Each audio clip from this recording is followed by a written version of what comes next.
1960s muscle car era is often remembered as a time of wide-open asphalt and unrestricted speed. It's a period defined by raw mechanical power and the unmistakable smell of burning rubber. But that sense of freedom was highly regulated.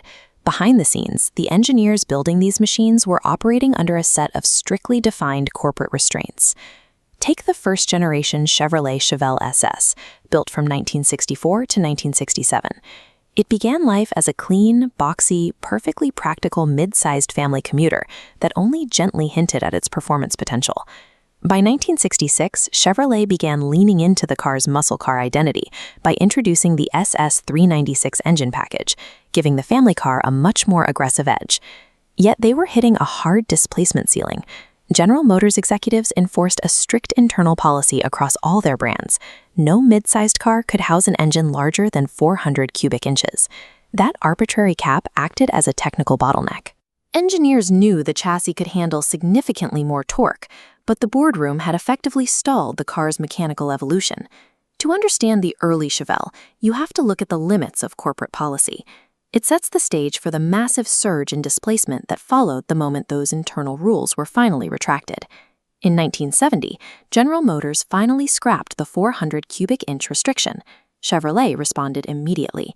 They dropped a massive 454 cubic inch, 7.4-liter V8 engine into the Chevelle, creating the legendary LS6 performance package.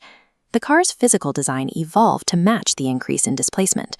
The second generation featured a pronounced Coke bottle silhouette, peaking with the 1970 Restyle that introduced a squared-off front grille and dual headlights. This diagram shows the mechanics of the cowl induction hood.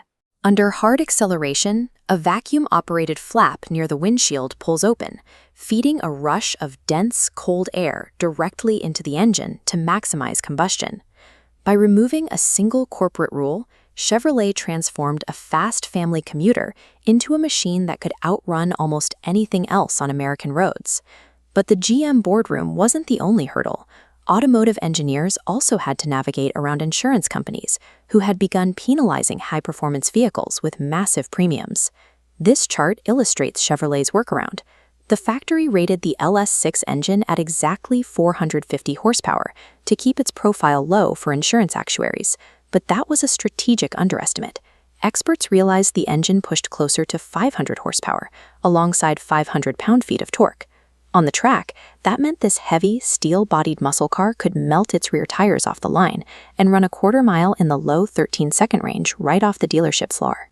The LS6 package succeeded because it paired high-end mechanical engineering with a successful evasion of bureaucratic oversight.